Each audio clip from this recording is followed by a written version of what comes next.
For my Read Aloud contribution, I am reading from this book, Once the Hodja, which is a book of stories about Nasrudin or Hoja, who is a Turkish figure from the 1400s. This is the part of my culture that my father gave to me, and so I'm happy to read one of my favorite stories from this book, which is called 3 Fridays. There was just one day of each week that worried Nasrudin Hoja. On 6 days, he was as free as a butterfly. He could talk with his friends in the marketplace or ride his donkey to a nearby village. He could work in the vineyards or go hunting in the hills. He could lounge in the coffee house or sit in the sun in his own courtyard. There was nothing to hurry him to be at a certain place at a certain time to do a certain thing. Friday was different. It was much different. That was the day when all good Mohammedans went to their mosques.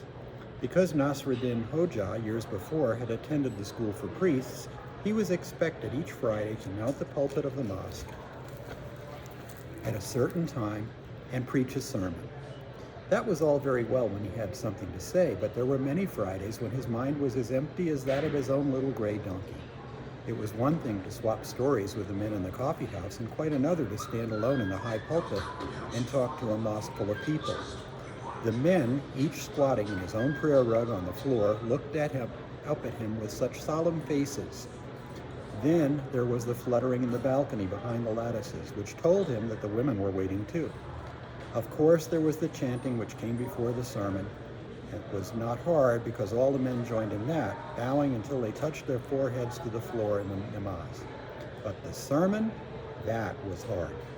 One Friday he walked more slowly than ever through the cobblestone streets of Akshahir. He saw the veiled women slipping silently past him on their way in the latticed balcony of the mosque. He saw the men in their best clothes hurrying to the mosque to hear his sermon. But what sermon? He stopped at the mosque door to leave his shoes. He pattered with the other men across the soft, thick rugs, but they could squat on the rugs while he had to climb into the high pulpit. Perhaps the beauty of the mosque would give him an idea. He looked up at the blues and reds and whites of the intricate tracery on the ceiling, but not a thought came. He looked at the rich yellows and reds of the mosaics on the wall, but there was no help there. He looked at the men's faces staring up at him. He heard the twittering in the latticed balcony where the veiled woman sat. He must say something. "Oh, people of Akshahir," he leaned on the pulpit and eyed them squarely. "Do you know what I'm about to say to you?" "No," boomed from the rugs where the men squatted. "No," floated down in soft whispers from the latticed balcony, whispers not meant for any ears beyond the balcony. "You do not know?" said Nasrudin Hoja, shaking his head and looking from one face to the other. "You're sure you do not know? Then what use would it be to talk to people who know nothing at all about this important subject? My words would be wasted on such ignorant people." And here's the illustration. With that, the Hoja turned and climbed slowly down the pulpit steps. His eyes lowered, he walked with injured dignity through the crowds of men. He slipped on his shoes at the mosque door and was out into the sunshine, free until next Friday. That day came all too soon. The Hoja mingled with the crowds going to the mosque. His coarse, home-knit stockings powdered across the deep, colorful rugs.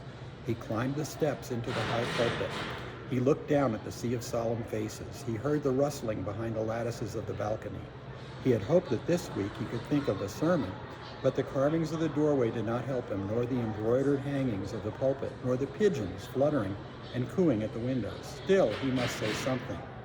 "O people of Akshahir," intoned the Hoja, gesturing with both hands. "Do you know what I'm about to say to you?" "Yes," boomed the men who remembered what happened last week when they said no. "Yes," echoed in soft whispers from the balcony. "You know what I'm going to say?" said the Hoja, shrugging first one shoulder and then the other. "You're sure you know what I'm going to say? Then I need not say it. It would be useless to waste my golden words if I told you something you already knew." The Hoja turned again and climbed down the pulpit steps. He picked his way with unhurried dignity among the men. He scuffed into his shoes and escaped into the sunshine. Another free week was ahead of him. But the best of weeks end. The third Friday found him once more climbing the pulpit steps, with not a word worth saying in that solemn mosque. The ancient Arabic writing on the bright ceiling had no help for him. The flickering candles in a large round chandelier winked at him but said nothing. Even the big Koran in front of him might have had blank pages instead of its fine Arabic words and its illuminated borders. Men's faces looked up at him expectantly.